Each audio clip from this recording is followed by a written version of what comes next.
Yesus darah domba yang telah dicurahkan di atas kayu salib, membasuh kami, menguduskan hidup kami di dalam nama Yesus. Karya-Mu besar Tuhan. Mohon hati kami layak di hadapan-Mu Bapa. Roh Kudus memeriksa hati kami Tuhan. Biarlah motivasi kami terus murni melayani, memuji dan menyembah-Mu Tuhan.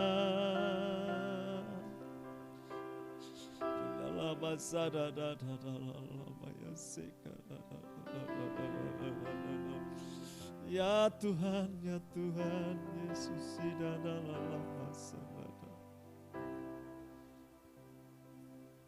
ya Yesus. Darah-Mu sucikanku, darah-Mu beri kehidupan, darah-Mu sucikanku bagai korban tebusan, sucikanku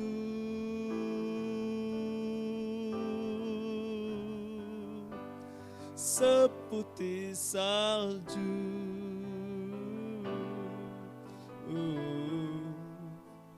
Yes, Yesusku, korban-Mu yang mulia.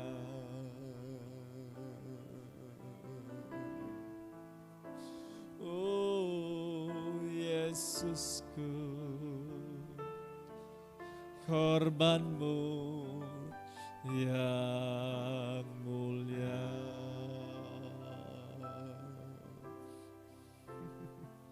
Kami datang Tuhan kepada-Mu.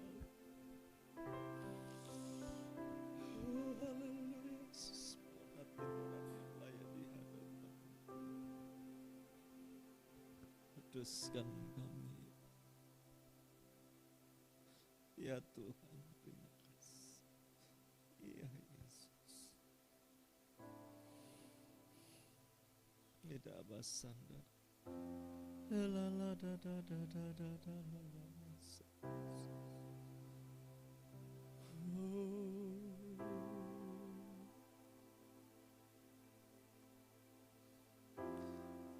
Yesus, Engkaulah pusat penyembahan kami.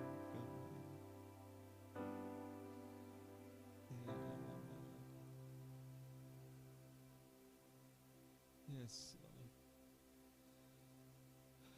Ya Tuhan, terima kasih.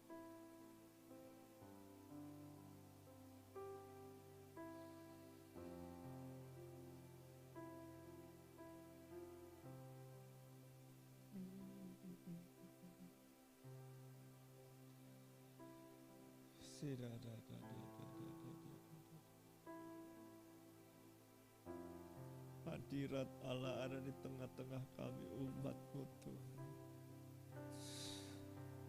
Hadirat Allah memenuhi tempat ini Tuhan. Kemuliaan Raja memenuhi hidup kami.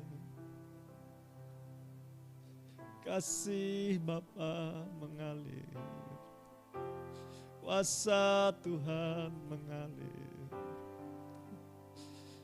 anugerah-Mu memenuhi hidup kami Tuhan. Oh haleluya, sembah kami bagi-Mu Tuhan. Terima kasih.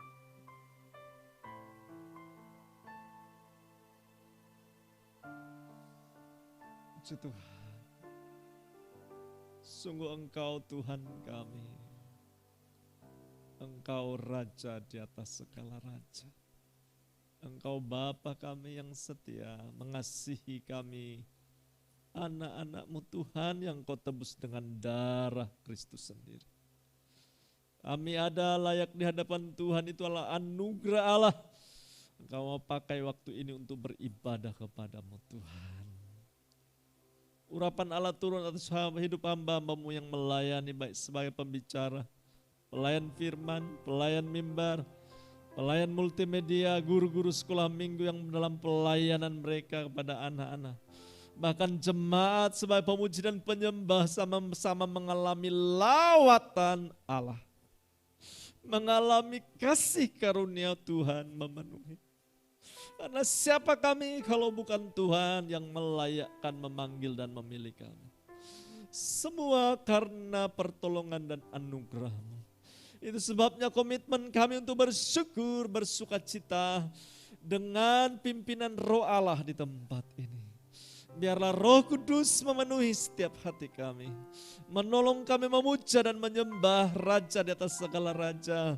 Tuhan yang berkemenangan mengatasi setiap persoalan dan dosa kami. Terima kasih Tuhan untuk kesempatan ini. Kami jemaat MDSK di Paten. Kami setiap keluarga umat-Mu. Akan sejumlah orang yang bisa menyaksikan bahkan mengikuti pelayanan ibadah MDSK di Paten. Hidup di dalam kerendahan hati memuja dan menyembah Tuhan. Dan siap memuliakan Engkau pagi hari ini. Damai sejahtera memenuhi tempat ini. Sukacita memenuhi hidup kami. Urapan Allah atas hidup hamba-Hamba-Mu. Kuasa Allah menaungi setiap hidup kami. Yang sakit Tuhan sembuhkan. Di dalam nama Yesus, setiap roh jahat di udara dikalahkan di dalam nama Yesus. Ada sejumlah malaikat surga yang berkemah di sekeliling tempat kami beribadah saat ini. Umat-Mu dimanapun mereka beribadah memuliakan Tuhan. Kehadiran Allah nyata atas hidup mereka. Terima kasih Tuhan untuk kasih-Mu yang sedemikian besar melawat kami. Di dalam nama Tuhan Yesus Kristus, kami siap beribadah kepada Raja di atas segala raja. Allah yang kekal, Raja damai, Sang Anak Domba Allah layak terima pujian dan sembah. Dalam nama Yesus Kristus Tuhan. Haleluya.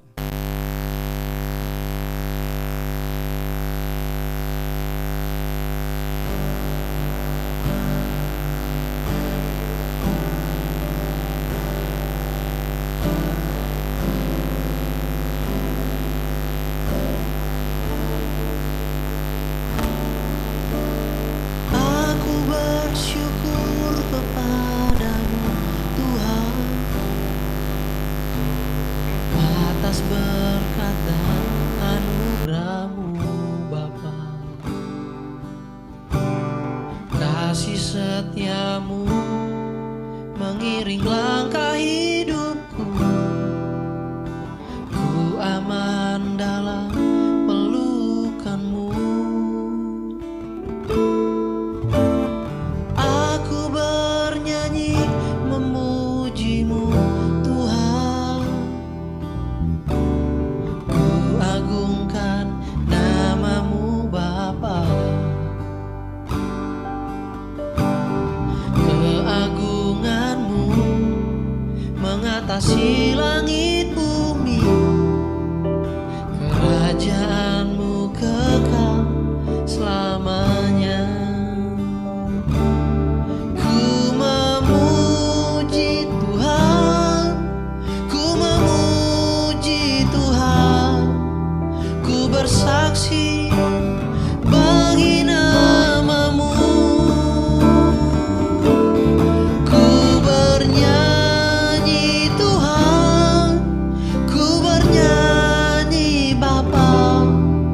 Jadikan aku rumah pujian-Mu.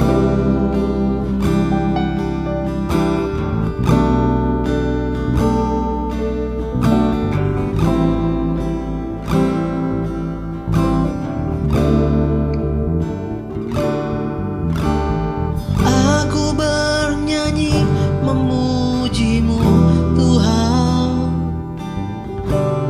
Ku agungkan nama-Mu Bapa.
Berterima kasih buat anugerah Tuhan, kebaikan Tuhan dalam kehidupan kita semua. Saya secara pribadi sangat bersyukur kepada Tuhan oleh karena anugerah Tuhan. Ya, saya boleh ada di tempat ini semua karena anugerah Tuhan. Semua karena berkat Tuhan dan bukan semata-mata rancangan manusia, tetapi benar-benar semua terjadi oleh karena kehendak Tuhan.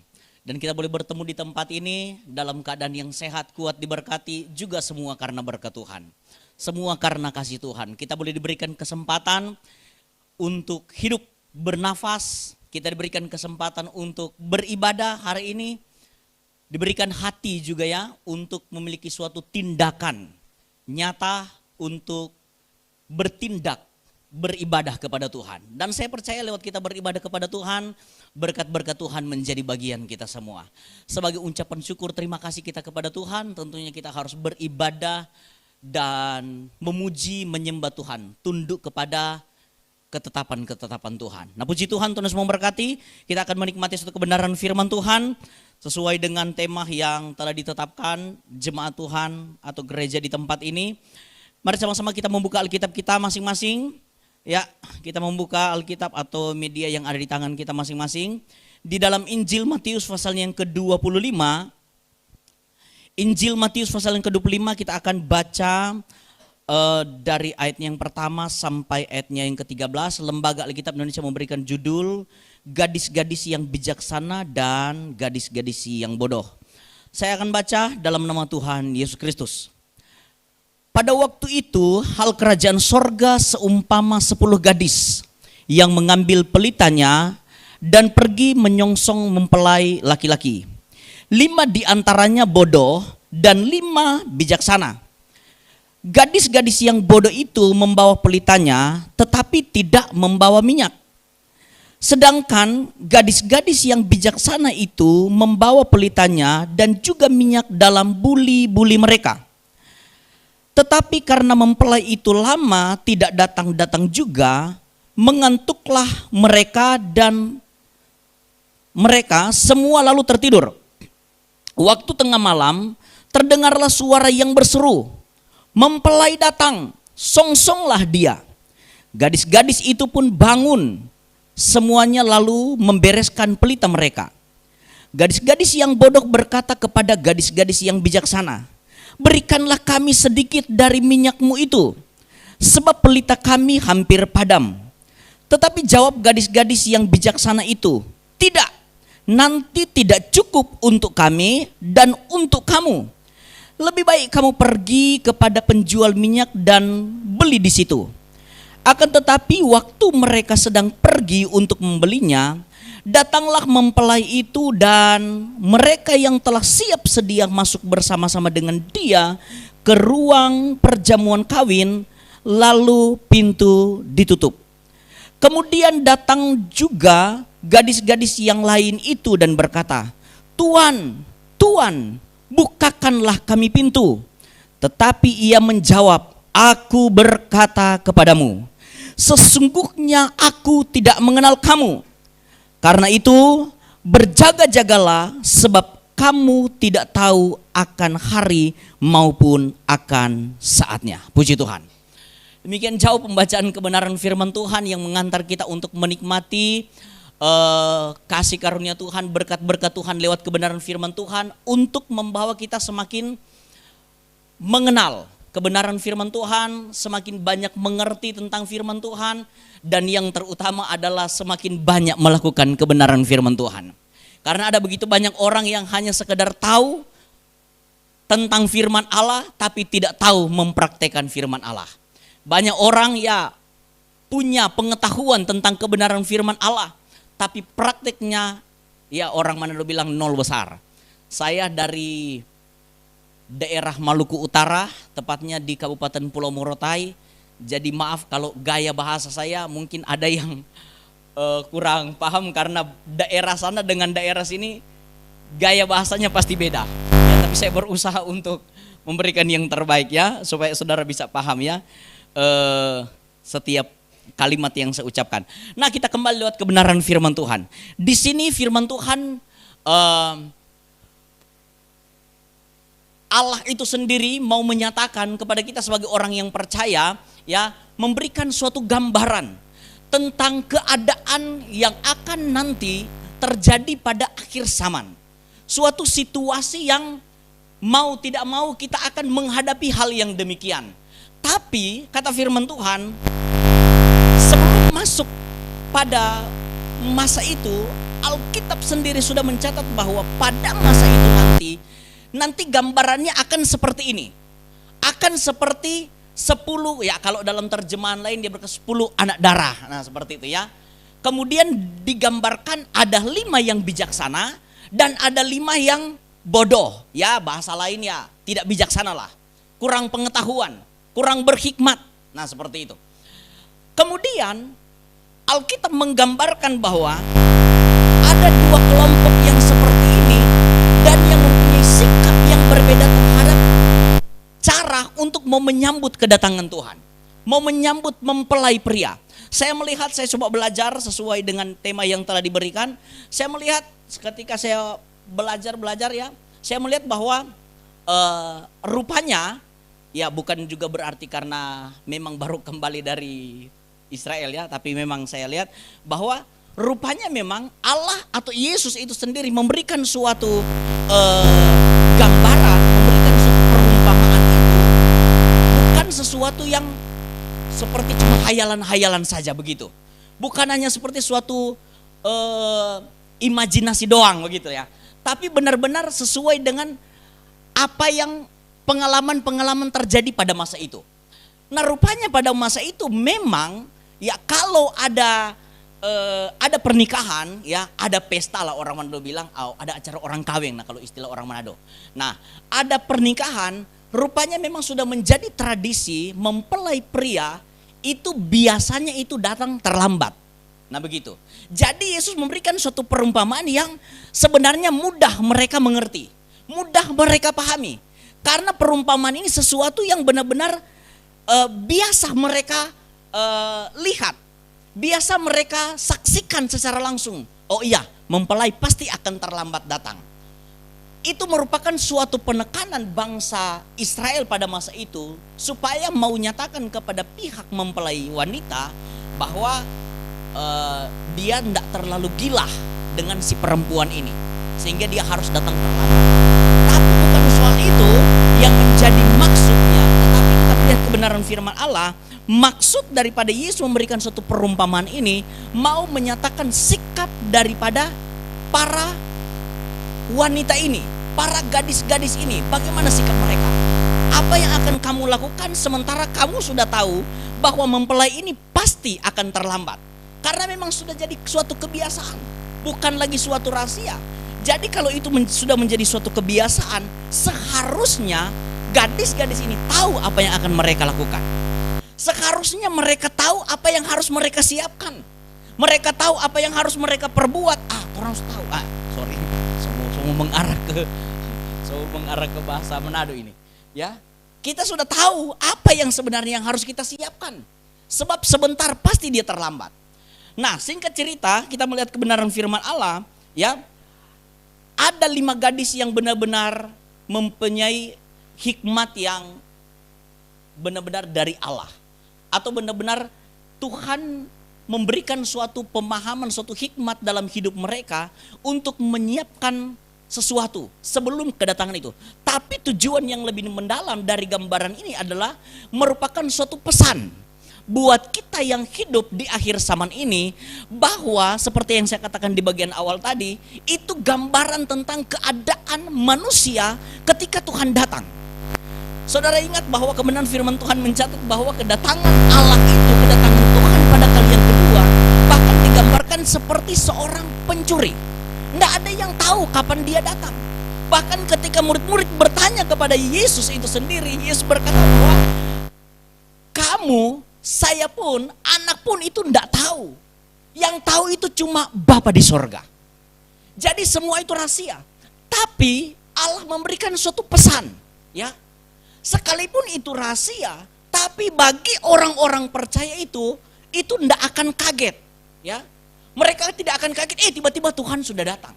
Wah, tiba-tiba Tuhan sudah ada. Kemudian tiba-tiba mereka kaget, ada yang berseru, mempelai datang, song-songlah dia. Ya, tidak akan kaget karena apa? Alkitab sendiri mencatat bahwa kedatangan Tuhan itu akan diawali dengan tanda-tanda akhir zaman. Jadi bagi orang percaya yang sungguh-sungguh, bagi anak Tuhan yang sungguh-sungguh, sekalipun orang tidak tahu tepatnya kapan, hari apa, tanggal berapa ya. Kalau orang sudah tahu ya pasti banyak orang nanti tobatnya hari itu. Ya kan?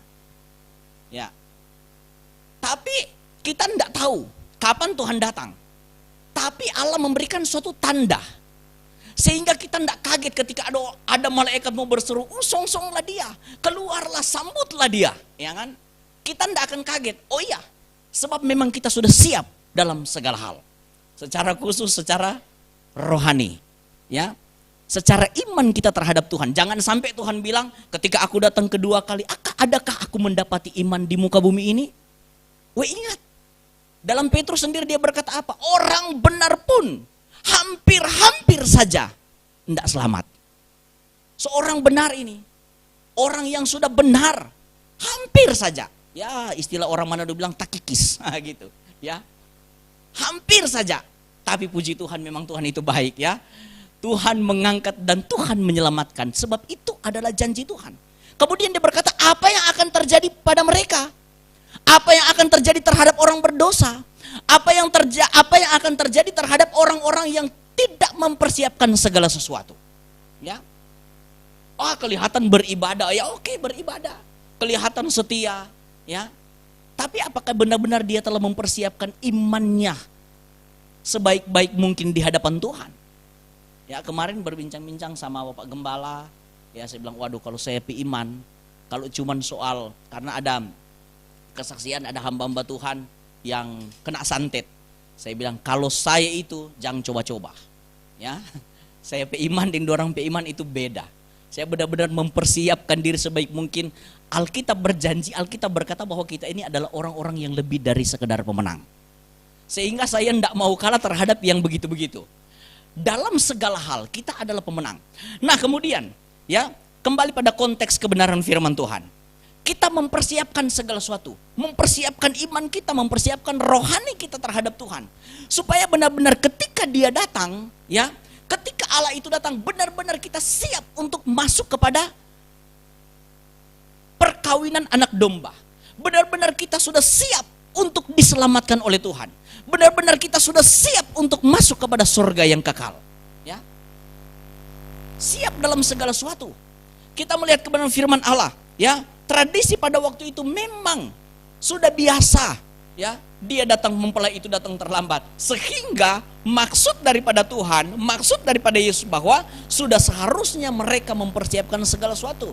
Tapi itulah seperti saya katakan tadi, itu merupakan suatu gambaran bahwa ternyata di akhir zaman itu nanti begitu. Nanti banyak orang yang benar-benar kelihatan sudah siap, tapi sebenarnya mereka tidak siap dalam segala hal. Nanti mereka akan kaget. Bahkan mungkin ada orang berpikir begini, soalnya banyak di mimbar-mimbar disampaikan begini. Kalau satu orang diselamatkan, seisi rumah diselamatkan. Oh, oke. Iya, betul juga ya. Dengan catatan semuanya harus bertobat. Ya kalau saya bertobat, istri anak-anak tidak bertobat, ya saya selamat. Masa pertobatan saya harus menyelamatkan mereka-mereka yang tidak bertobat, sekalipun itu keluarga. Ya, jadi mungkin ya, ada 5 gadis yang bodoh ini, mereka berpikir bahwa ya kita kan teman kan, kita kan kawan, kita jalan sama-sama. Kalau kamu selamat, pasti juga saya selamat. Ya, pasti kamu setia kawan. Jangan tinggalkan saya. Ya, sebentar, saya cuma mau jalan sebentar, nanti saya balik lagi. Soal keselamatan itu saudara, ya. Artinya Alkitab berkata kalau satu diselamatkan, semua seisi rumah diselamatkan, dipulihkan oleh Tuhan. Dengan catatan adalah semua itu benar-benar membuka hati untuk Tuhan dan bertobat di hadapan Tuhan. Baru semua itu akan berlaku. Barulah apa yang dikatakan firman, satu diselamatkan dan semua diselamatkan, itu baru berlaku. Sebab semuanya itu benar-benar hidup dalam pertobatan di hadapan Tuhan. Ya kalau tidak bertobat mau bikin apa? Begitu. Oh biar, aduh ini gaya bahasa saya. Biar bapaknya, biar ibunya, biar kakaknya mau pendeta, mau pelayan, siapapun, kalau ada satu di antara keluarga yang benar-benar tidak bertobat, ya kita kembali pada firman Tuhan bahwa orang yang tidak bertobat itu tidak mendapat tempat dalam kerajaan sorga. Jadi yang dibutuhkan sini adalah pertobatan dan pertumbuhan iman yang baik di hadapan Tuhan. Pertumbuhan iman yang luar biasa, dan percaya bahwa Tuhan akan menolong, Tuhan akan menyertai, dan tidak akan membiarkan. Kalau ada pertobatan, ada pertumbuhan, Tuhan menyertai. Nah, kita melihat kebenaran firman Tuhan, ya. Dalam ayatnya yang pertama firman Tuhan berkata, pada waktu itu hal kerajaan sorga seumpama 10 gadis yang mengambil pelitanya dan pergi menyongsong mempelai laki-laki. Firman Tuhan atau Allah itu menggambarkan seperti 10 gadis, ya.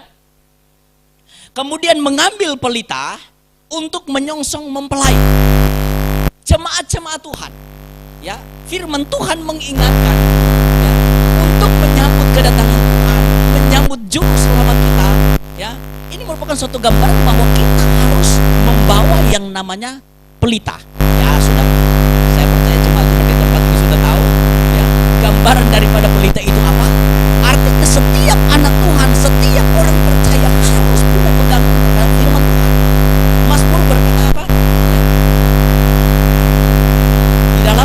Dalam Mazmur pasal 119, ya, kita baca 119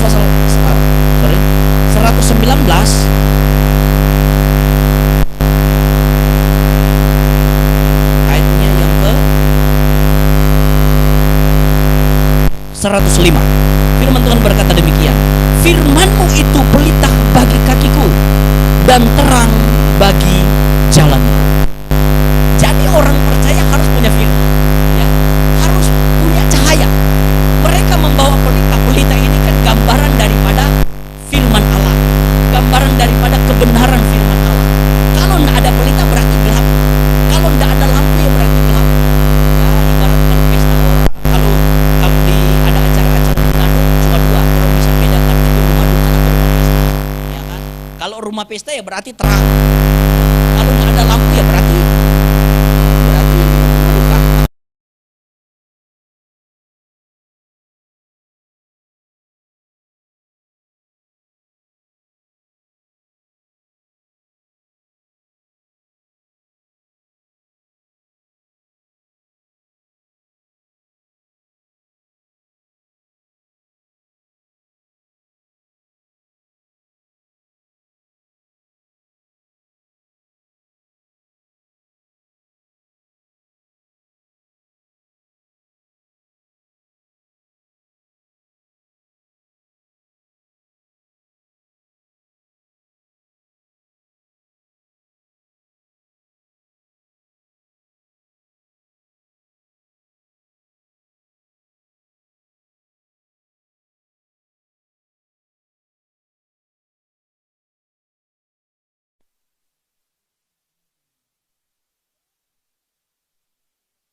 Allah menuntut kita sebagai orang yang percaya pada waktu Tuhan datang di tengah-tengah kegelapan dunia ini. Gelap dengan dosa maksud saya, ya, bukan gelap karena mati lampu. Gelap dengan dosa, dengan perbuatan yang kecil di hadapan Tuhan. Tuhan mau, makanya Tuhan berkata, adakah aku mendapatkan iman di bumi ini? Paling tidak mungkin biar cuma sedikit. Jadi Allah berharap, Tuhan berharap ketika dia datang, benar-benar dia mendapati ada cahaya-cahaya di tengah-tengah dunia ini, yaitu kita sebagai anak-anak Tuhan.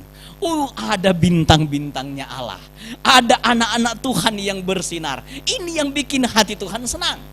Tapi sayang waktu Tuhan datang, tiba-tiba Tuhan bilang, waduh, jemaat di sini kelihatannya subur seperti pohon ara, ya kelihatan subur.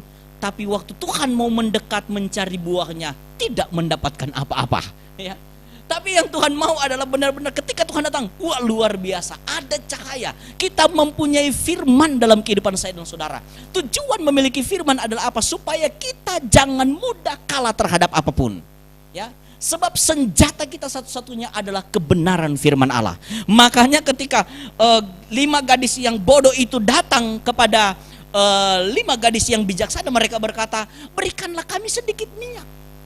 Gadis-gadis yang bijaksana bukan soal pelit, saudara. Tapi mereka berkata, untuk hal ini, ya di atas ya, tidak di atas tidak. Yang namanya dosa, yang namanya ketidakbenaran, harus berani berkata tidak. Gitu. Ya, kalau kemarin waktu kita tur, orang punya ketua tim, dia cuma bilang, pokoknya kalau orang mau tanya, pakai bahasa Indonesia, Muni cuma jawab bilang yes no saja. Jangan coba-coba sok bahasa Inggris. Nanti dong bawa penghuni di hook, baru Muni tak putar-putar. Nah itu, nggak tahu saudara ngerti atau enggak.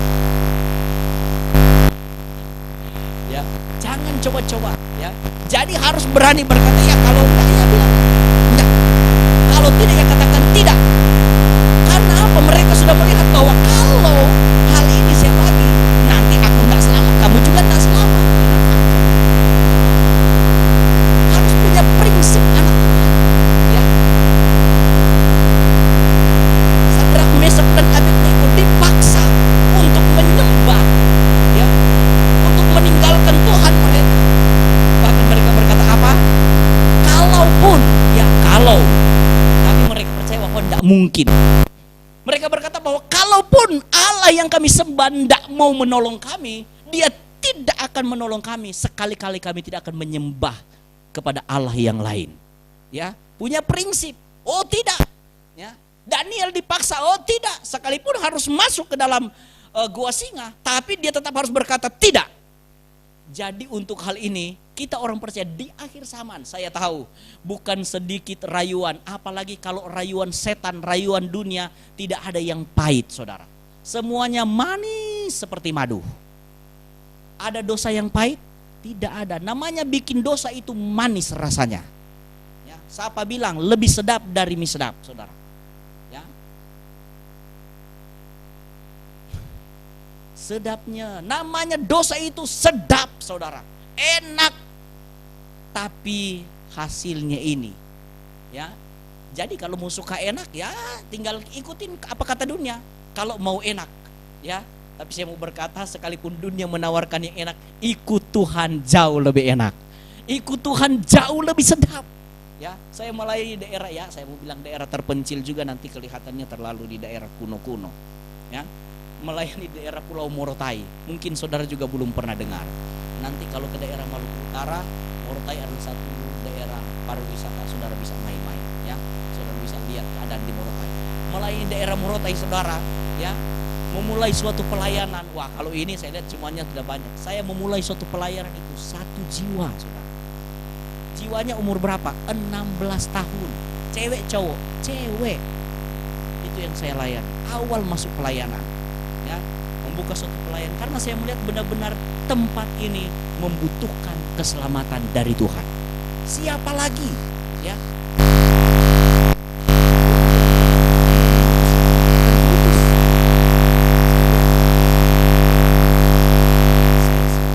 Ya. Dan puji Tuhan, seiring berjalannya waktu pelayanan boleh berjalan dengan baik, boleh berkembang, semua karena anugerah Tuhan. Bukan karena kekuatan diri. Semua karena pemeliharaan. Nah, ini yang sama dengan yang saya katakan tadi, ya. Kalau cuma mau lihat tuh dunia, kalau cuma mau lihat keinginan dunia, waduh, hidup di Manado jauh lebih senang. Kalau cuma kebutuhan pribadi rumah tangga itu di daerah Manado, kalau cukup di sini. Soal itu, ya, bagaimana Tuhan memeliharaan kita membawa jiwa-jiwa untuk Tuhan. Dan tugas ini bukan hanya tugas daripada seorang hamba Tuhan, tapi tugas kita semua sebagai anak-anak Tuhan, bersaksi di mana kita pergi dan berada. Ya, kita kembali dalam konteks kebenaran firman Allah. Ya, kita butuh yang namanya pelita, kita butuh yang namanya firman Allah. Kemudian apa jadinya kalau firman Allah yang kita miliki hanya formalitas? Ya, cuma sekedar pengetahuan seperti yang saya katakan di bagian awal. Hanya sekedar suatu pengetahuan. Oh, kalau cuma, makanya banyak orang, wah, kalau cuma soal firman Tuhan, ya, saling bertentangan, ya. lewat kebenaran firman Allah, satu bilang ini, satu bilang itu, dan seterusnya dan seterusnya. Mereka tidak tahu sebenarnya gaya seperti itu adalah merupakan gaya di mana iblis pakai waktu mencobai Tuhan. Ya, waktu Yesus berbicara tentang firman, iblis pun menggunakan firman untuk melawannya. Ya, itu jadi lihat saja kalau ada gaya-gaya seperti itu, ya kembali saja di mana Yesus dicobai.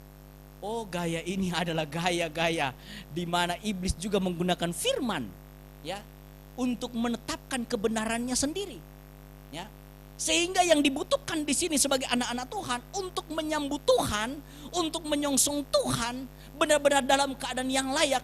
Orang bukan hanya sekedar tahu, bukan hanya sekedar memiliki pengetahuan kebenaran firman Allah, tetapi yang menjadi tuntutan adalah kita mampu melakukan kebenaran-kebenaran firman Tuhan. Mampu mempraktekkan sehingga benar-benar orang melihat itu bukan nanti orang bicara banyak, tetapi benar-benar orang di sekitar kita melihat perbuatan kita, melihat tingkah laku kita, tanpa kita harus berbicara banyak tentang firman Tuhan, tanpa kita harus berkata-kata. Sekalipun kembali lagi dalam melakukan kebenaran firman Tuhan, tentunya kita perlu yang namanya bersaksi dan menyampaikan firman Allah, ya. Kemudian, ya, ayat yang ke-6 firman Tuhan berkata demikian, ya, waktu tengah malam terdengarlah suara orang berseru, mempelai datang, songsonglah dia. Dalam terjemahan lain dia berkata bahwa keluarlah kamu dan sambutlah dia. Saudara mengingat peristiwa Petrus waktu dia keluar dalam perahu. Dia berkata, Tuhan, kalau benar-benar engkau Tuhan, ya, suruhlah aku datang kepadamu. Dan Tuhan berkata apa? Oke, kalau begitu keluar, datanglah. Dan akhirnya apa yang terjadi? Petrus keluar dari dalam perahu dan dia berjalan di atas air. Saudara perhatikan ayat ini. Dituntut kata firman Tuhan ayat yang ke-6, waktu tengah malam terdengar suara orang berseru, mempelai datang, songsonglah dia. Dan terjemahan yang lain saya katakan tadi bahwa keluarlah kamu dan sambutlah dia, songsonglah dia. Maksudnya kebenaran firman Tuhan di sini adalah mengingatkan kita sebagai orang yang percaya kepada Tuhan, rupanya, ya, untuk menyambut Tuhan, untuk benar-benar kita dalam keadaan yang siap. Kita tidak bisa tinggal diam sendiri, tidak bisa hanya di tempat kemudian tidak bergerak, tidak bisa kemudian kita hanya berdiam diri saja. Allah membutuhkan yang namanya tindakan nyata, ya. Kalau Petrus waktu itu dia tidak keluar dari dalam perahu, tidak mungkin dia berjalan di atas air, tidak mungkin dia bisa melihat mujizat Tuhan, sekalipun ujung-ujung toh dia hampir saja tenggelam. Sama seperti mempelai ini, ketika ada suara berseru, ya, mempelai datang, ya, songsonglah dia. Kalau mereka tidak mempunyai tindakan, kalau mereka hanya berdiam diri di dalam kamar, kapan mereka akan ketemu dengan mempelai? Ya, mempelai pria datang untuk menjemput. Tapi kalau si mempelai wanita tidak mau keluar, ya, kalau tradisi di daerah Sulawesi Utara biasa kalau ada pernikahan begitu, itu mempelai laki-laki datang kemudian ketuk, ya, dia ketuk pintu kamar. Ya, saya bilang hati ini sebentar, kalau mempelai pria ndak buka pintu, mempelai wanita ndak buka pintu, kacau ini sebentar ini, ya. Ndak akan ketemu dan pernikahan itu pasti batal. Sehingga Allah mau menyampaikan sesuatu di sini bahwa kita juga sebagai anak-anak Tuhan butuh tindakan. Ya, ketika kita sudah berikan suatu pesan, sudah diberikan suatu tanda, bersiap-siap. Sedikit lagi mempelai mau datang, kita mempersiapkan segala sesuatu. Dan ketika terdengar bahwa benar-benar dia sudah ada, keluarlah dan sambutlah dia. Kita harus memiliki suatu tindakan nyata. Ya, kita keluar, kemudian kita menyambut Tuhan dengan persiapan-persiapan yang matang. Dan saya percaya suatu sukacita besar, ya, Allah akan tersenyum. Alkitab berkata apa? Ketika aku pergi mengetuk pintu, barang siapa membukakan pintu bagiku, aku akan mendapatkannya. Dan ketika Tuhan datang mengetuk pintu dan benar-benar kita keluar, membukakan pintu dan kita keluar menyambut Tuhan, saya percaya Tuhan pasti senang. Saya percaya Tuhan pasti tersenyum dan Tuhan akan bangga dengan kita. Jadi di sini membutuhkan yang namanya tindakan nyata untuk benar-benar kita melihat, ya, dalam perjalanan hidup saya dan saudara, benar-benar kita harus keluar meninggalkan cara hidup yang lama. Nggak bisa tetap tinggal seperti itu. Kalau hanya seperti, maaf saya ulang-ulang, hanya sekedar suatu pengetahuan dan saudara tidak memiliki yang namanya perubahan hidup, tidak memiliki yang namanya pertobatan, sama aja tidak siap untuk menyambut Tuhan. Sama saja tidak siap untuk menyongsong kedatangan Tuhan. Ya. Sebab dalam keadaan yang tidak layak, dalam keadaan yang tidak bercahaya, dalam keadaan yang pelitanya itu padam, ya, ada pelita tapi so mati, begitu. Ada pelita tapi tidak nyala lagi. Nah, kalau tidak nyala berarti yang ada hanya kegelapan. Ya, Tuhan tidak senang yang seperti itu. Sorga itu sesungguhnya terang adanya. Tidak ada kegelapan yang akan masuk dalam kerajaan sorga. Kemudian kita melihat kebenaran firman Allah, ya. Banyak orang berpikir bahwa seperti yang saya katakan tadi, ya, kalau benar-benar kita hidup dengan keluarga-keluarga yang sudah hidup baik di hadapan Tuhan, keluarga-keluarga yang hidup berkenan di hadapan Tuhan, banyak orang berharap mungkin saya ikut-ikut selamat. Tapi kembali saya ingatkan bahwa keselamatan itu benar-benar kita mengerjakan sendiri, saudara. Ya, enggak bisa mau berharap orang lain. Ya, orang lain itu sekedar memberikan suatu dukungan, suatu semangat. Bagaimana supaya benar-benar hidup kita itu berubah di hadapan Tuhan. Ya, kemudian yang tadi saya ulang, kita harus berani berkata tidak terhadap dosa, terhadap yang namanya duniawi. Dan yang paling inti yang mau sampaikan lewat kebenaran firman Tuhan, ya, mengingatkan kita jemaat-jemaat Tuhan menjelang kedatangan Tuhan pada kali yang kedua, sekalipun sudah ulang-ulang disinggung kepada jemaat Tuhan, ya, banyak orang mungkin sudah kecewa, terus disampaikan bahwa oh Tuhan sudah tidak lama mendatang, toh sampai sekarang tidak datang-datang. Ada, saya pernah temui begitu, ya, bukan hanya sekedar suatu mungkin, tapi saya pernah temui yang begitu. Pak Pendeta, hampir tiap minggu, memang kemarin juga di tempat pelayanan saya hari-hari ini khotbahnya tentang akhir zaman, ya. Kemudian terus ditekankan kepada jemaat Tuhan. Dan ada satu dia berkata, Pak Pendeta, kenapa ini dari dulu so lama sekali, ya, katanya Tuhan mau datang, tapi Tuhan tidak datang-datang. Kebetulan saya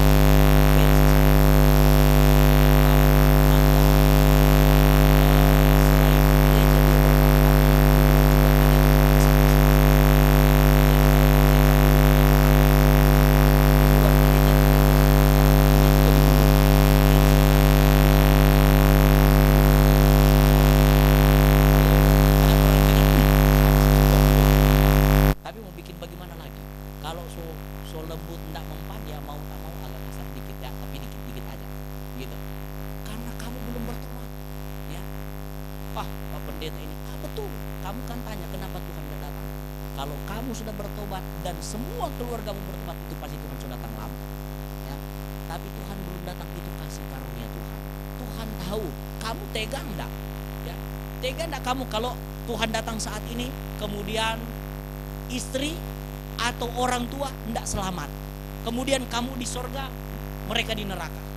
Ya, sekalipun di sorga, ya, tega enggak tega, ya pusing amat. Siapa suruh kamu enggak bertobat, ya kan? Makanya jemaat Tuhan terus saya tekankan untuk jangan dimurkai. Harus bertobat hari-hari ini, benar-benar mempersiapkan diri sebaik-baik mungkin, ya. Jangan menyia-nyiakan waktu yang ada. Sebab kalau Tuhan datang kemudian kamu tidak selamat, ya, nanti kamu akan digambarkan seperti seorang kaya dan Lazarus. Nah, kalau saya sudah di surga, nah kamu mau berteriak, pendeta tolong. Saya bilang, waduh, saya pilih ini ambil putus dah khotbah, ya. Kamu tidak dengar, ya, rasa sendiri, gitu, ya. Jadi pesan buat kita jemaat Tuhan di akhir ini bukan waktunya kita untuk bersantai, berfoya-foya, tapi benar-benar mempersiapkan segala sesuatu karena kedatangan Tuhan benar-benar sudah dekat. Ya, ya, betul ya, sudah dekat, ya. Kalau semua sudah bertobat, ya mungkin sedikit lagi dia datang. Ya, pertanyaannya, apakah saya dan saudara benar-benar sudah siap untuk menyongsong Tuhan? Sudah siap enggak? Kalau seandainya habis ibadah ini tiba-tiba kita keluar, belum naik motor, tiba-tiba Tuhan datang, ya, tiba-tiba Tuhan datang, siap enggak? Masuk surga enggak? Yakin enggak? Nah, sehingga membutuhkan benar-benar kepercayaan dan suatu tindakan. Benar-benar hari-hari ini saya enggak mau gagal, saya enggak mau benar-benar tertinggal. Karena Alkitab berkata di mana ada dua orang tidur, tiba-tiba yang satu sudah tidak ada, yang satu masih tidur. Jangan sampai benar-benar puji Tuhan kalau benar-benar saudara yang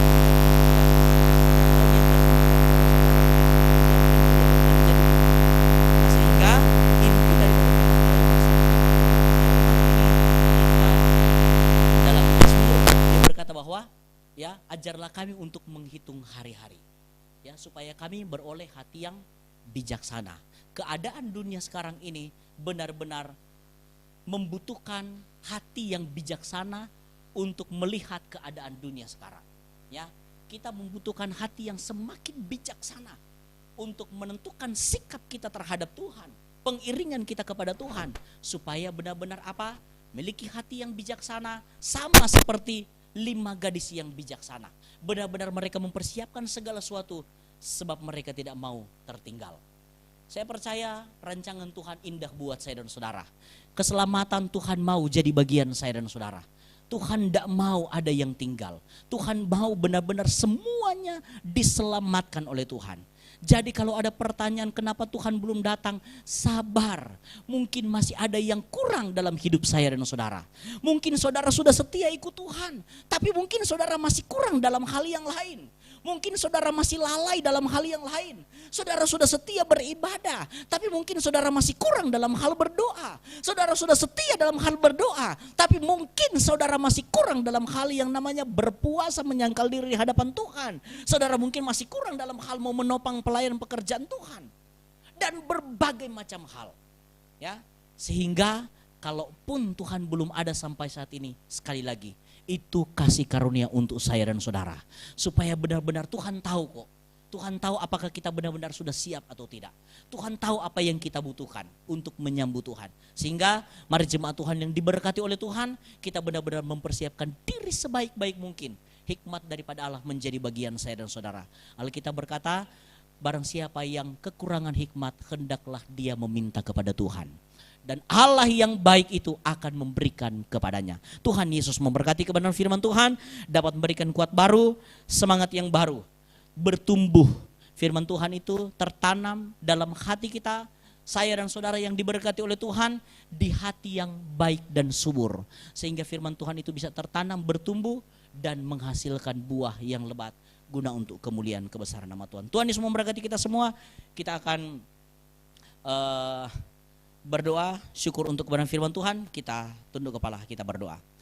Kami menaikkan pujian syukur banyak terima kasih kepada Tuhan buat anugerah kebaikan dan kemurahan Tuhan dalam kehidupan kami. Kami bangga kami punya Allah yang seperti Engkau. Kami bangga juga kami menjadi anak-anak Tuhan. Kami bangga kami boleh menjadi umat-umat ketebusannya Allah. Kami siap diselamatkan oleh Tuhan. Itu sebabnya Tuhan, kami menyerahkan segenap hidup kami ini ke dalam tangan kasih Tuhan. Mampukan kami untuk melakukan kebenaran-kebenaran firman Allah. Mampukan kami untuk melakukan setiap ketetapan-ketetapan firman Allah. Supaya benar-benar ketika Tuhan datang pada kali yang kedua, Tuhan mendapati kami semua setia dalam mengiring akan Engkau, setia dalam melakukan setiap kebenaran firman Tuhan. Berkati setiap hati kami, kebenaran firman Tuhan yang sudah diberitakan, yang sudah ditanamkan di setiap tanah hati kami yang baik dan subur. Kiranya itu benar-benar bertumbuh dan berbuah dalam kehidupan kami, dan kemuliaan Tuhan nyata dalam kehidupan kami. Makasih Bapa di sorga, terima kasih Yesus. Tuhan Yesus baik dalam kehidupan kami. Ini kehidupan kami, bentuk kami terus sesuai dengan kehendak Tuhan untuk memuliakan akan Engkau. Mengucap syukur buat anugerah Tuhan, mengucap syukur buat berkat-berkat Tuhan. Kasih karunia Allah terus melimpah bagi kami. Kami berdoa dengan penuh ucapan syukur di dalam nama Tuhan Yesus, Tuhan dan Juru Selamat kami yang hidup. Haleluya. Amin.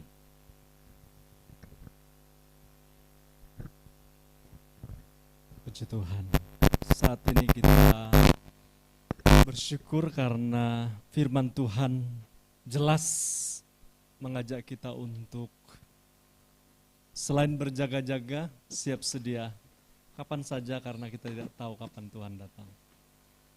Pilih menjadi bagian atau kelompok gadis yang bijaksana atau kelompok gadis yang bodoh. Dan saya sedang mempersiapkan jemaat ini untuk menjadi jemaat yang memiliki hati yang bijaksana, mempersiapkan diri. Tuhan pasti datang, tapi pastikan kita siap ketika Tuhan datang. Terima kasih hamba Tuhan yang telah menyampaikan firman Tuhan ini. Mari kita bangkit berdiri bersama-sama mengambil perjamuan kudus di hadapan Tuhan. Ya Allah, terima kasih untuk firman Tuhan yang sungguh luar biasa. Dan terima kasih pemakaian Allah untuk hamba-Mu, Pak Pendeta Roykel Katupayang yang telah menjadi berkat di dalam pelayanan firman ini. Terima kasih juga untuk kesempatan kami mengambil perjamuan kudus. Saat ini kami rindu Engkau layakkan setiap kami memiliki hati yang layak untuk mengambil perjamuan kudus. Ketika ada kepahitan, hati yang tidak siap, Roh Kudus menolong umat-Mu untuk melihat pengorbanan Kristus tuntas, tetelestai, sudah selesai di atas kayu salib. Kau menyelesaikannya bagi kami, dan kami terima pengampunan itu dari Allah. Roh Kudus memampukan kami untuk mengalami perjumpaan secara pribadi dengan Tuhan melalui perjamuan kudus ini. Urapi hamba-hamba Tuhan sebagai pelayan-pelayan perjamuan kudus. Setiap kami yang mengambil perjamuan kudus, Roh Kudus menolong kami. Jemaat Tuhan, dalam waktu ini engkau berkomunikasi dengan Tuhan. Sesuatu yang perlu ditinggalkan. Lepaskan itu dalam nama Yesus. Ketika butuh pertobatan, pengampunan, datang kepada Tuhan. Karena Allah setia dan adil. Dia akan mengampuni dosamu. Akan menyucikan engkau dari dosa ketika engkau minta ampun kepada Tuhan. Terima kasih untuk karya-Mu ya Yesus. Kami siap mengambil perjamuan kudus ini di dalam nama Tuhan Yesus Kristus.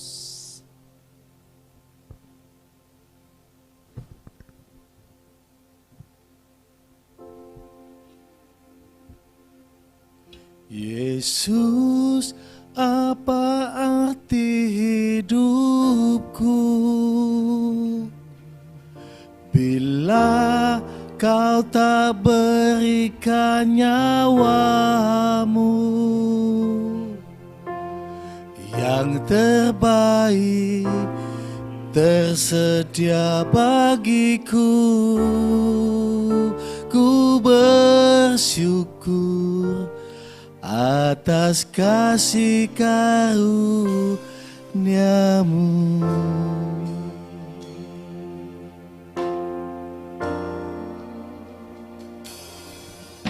Salib-Mu membuka mataku, betapa berharga nilai hidupku.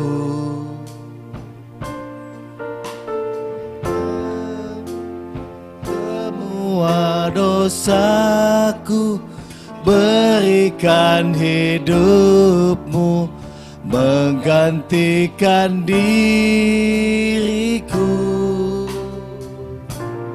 Bukan karena perbuatanku, anugerah yang selamatkanku. Yesus, apa arti hidupku bila Kau tak berikan nyawa-Mu yang terbaik tersedia bagiku. Ku bersyukur atas kasih karunia-Mu.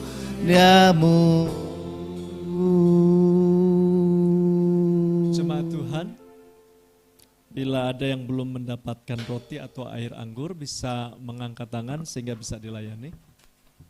Adakah?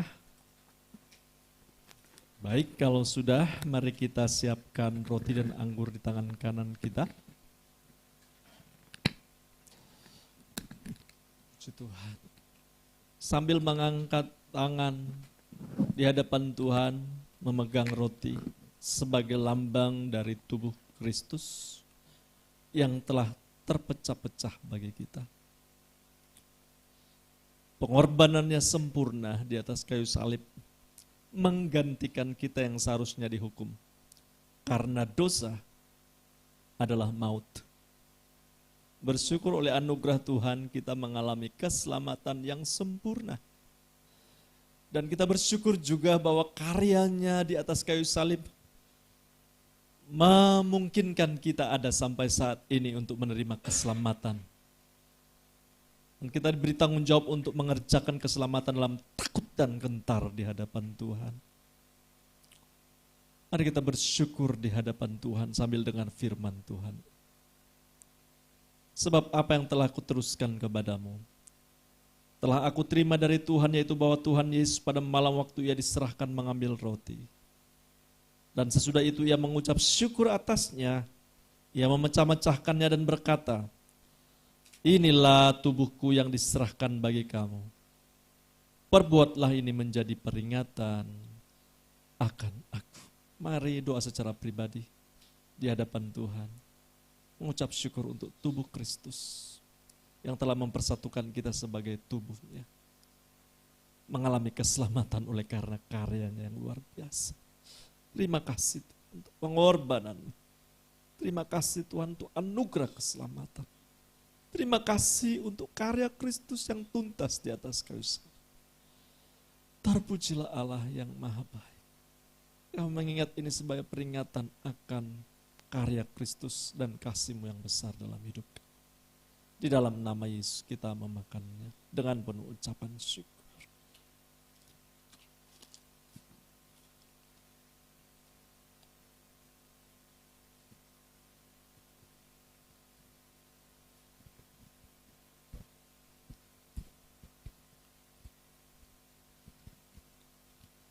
Puji Tuhan. Kita mengucap syukur untuk karyanya.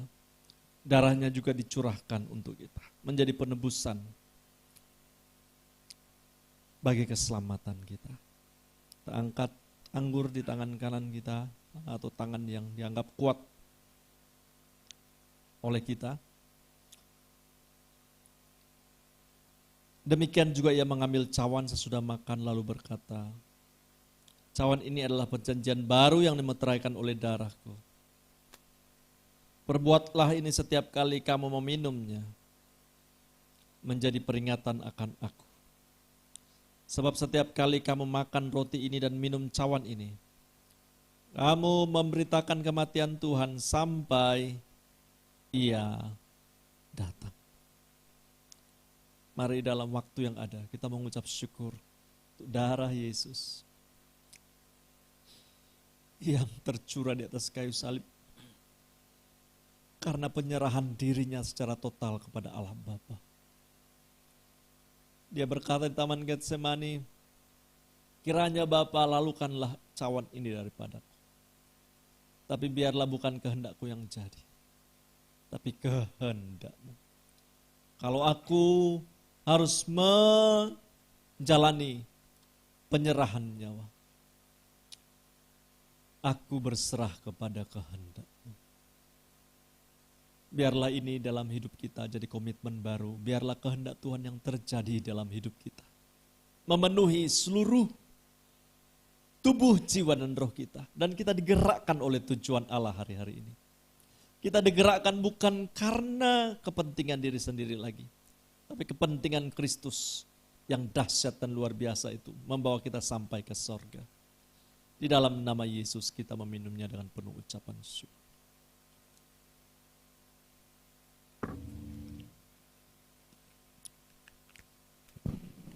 Terima kasih Tuhan. Dan syukur kita datang kepada Tuhan. Bawa korban syukur kami kepadamu Allah. Haleluya. Yes. Oh, bersyukur, bersyukur. Haleluya.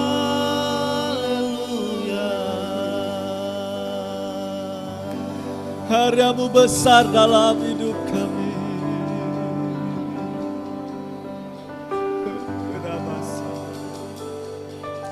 Terima kasih Tuhan, terima kasih. Karya terbesar dalam hidupku, pengorbananmu yang selamatkanku. Engkaulah harta, amin, amin, yang tak ternilai, yang ku miliki dan ku hargai. Yesus, Engkau ku kagumi. karya terbesar Tuhan dalam Yesus, dalam hidupku, pengorbananmu yang selamatkanku. Engkaulah harta yang tak ternilai, yang ku miliki dan ku hargai. Yesus, Engkau ku kagumi. Yesus Engkau ku Kagumi. Yesus Engkau, Yesus Engkau ku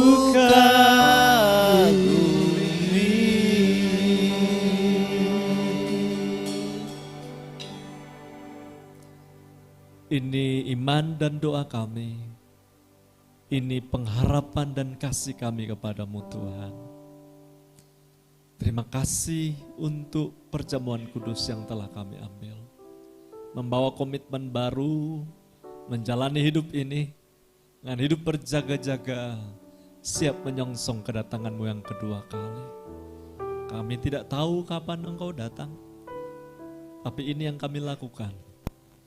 Kami akan tetap menantikanmu dengan hidup berjaga-jaga menjadi pelaku firman Tuhan sebagai terang bagi jalan hidup kami, pelita bagi langkah hidup kami.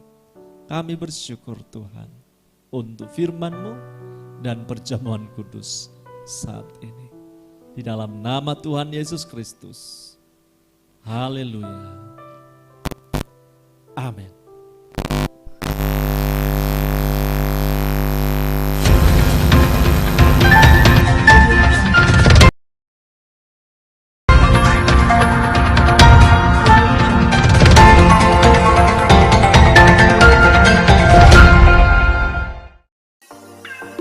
Shalom, saya percaya kita semua telah diberkati dengan firman Tuhan yang baru saja disampaikan oleh Bapak Roykel Fritz Katupayan tentang Sambutlah Dia. Pastikan hidup Anda semakin erat dengan Kristus. Itu sebabnya, ayo libatkan diri Anda dalam setiap kegiatan ibadah MDC Kadipaten selama sepekan ke depan. Ajaklah kenalan atau saudara Anda untuk mengikuti kesan atau kelompok saling memperhatikan yang akan diadakan setiap hari Rabu dan Kamis pada pukul 18.30 melalui aplikasi Zoom Meeting atau secara onsite di tempat yang telah ditentukan oleh masing-masing kesan. Bagi Anda pemuda-pemudi, jangan lupa untuk ikut kesan image yang akan diadakan secara onsite setiap hari Sabtu pukul 15.00 di Graha MDC Kadipaten lantai 1. Ayo gabung dalam Lexio Divina yang akan diadakan setiap hari Jumat pukul 18.30 melalui aplikasi Zoom Meeting. Kami mengingatkan jemaat Tuhan untuk mempersiapkan hati Anda dalam mengikuti ibadah umum MDC Kadipaten pada hari Minggu 8 Mei 2022 pada pukul 8 pagi. Ibadah akan diadakan secara onsite di Graha MDC Kadipaten lantai 1. Ibadah juga akan disiarkan secara langsung melalui MDC Kadipaten YouTube channel. Bagi orang tua yang memiliki anak sekolah minggu, dampingilah anak Anda untuk mengikuti ibadah anak yang akan dilakukan secara onsite pada hari Minggu tanggal 8 Mei 2022 di Graha MDC Kadipaten lantai 2. Persembahan-persembahan dalam ibadah dapat Anda masukkan pada kotak persembahan yang tersedia. Berilah persembahan yang terbaik dan dengan sukacita. Minggu lalu kita sudah menyaksikan episode kedua tentang apa kata mereka tentang janji iman. Hari ini kita akan menyaksikan episode ketiga tentang apa kata mereka tentang janji iman. Shalom, minggu lalu kita sudah menyaksikan episode 2 mengenai apa kata mereka tentang janji iman. Hari ini kita akan menyaksikan episode 3 tentang apa kata mereka.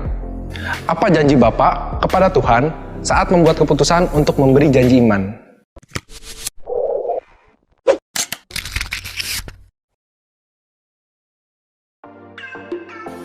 Saya sangat bersyukur dengan adanya janji iman di gereja MDC ini.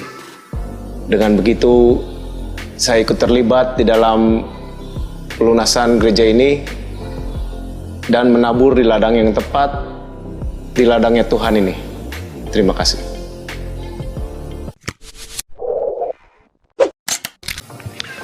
Berkat rohani apa yang Ibu alami saat memberi janji iman?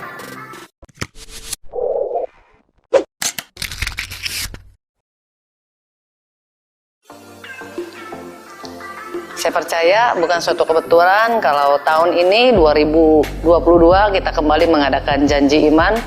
Satu hal saya percaya bahwa Tuhan sedang mengerjakan hal-hal yang luar biasa bagi setiap anak-anaknya, dan kita diundang untuk terlibat di dalam janji iman pelunasan di gedung ini. Saya percaya bukan hal yang mustahil bagi Tuhan untuk kita dapat ikut terlibat di dalam janji iman. Dengan begitu nama Tuhan dipermuliakan, nama Tuhan dinyatakan bahwa janji Tuhan itu ya dan amin bagi setiap kita.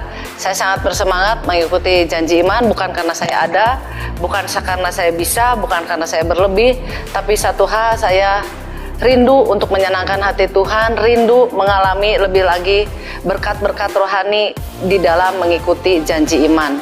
Biarlah nama Tuhan saja yang dipermuliakan atas hidup kita. Maka jangan ragu untuk ikut janji iman ya. Tuhan Yesus memberkati. Sekian episode 3, apa kata mereka? Nantikan episode-episode berikutnya. Tuhan Yesus memberkati.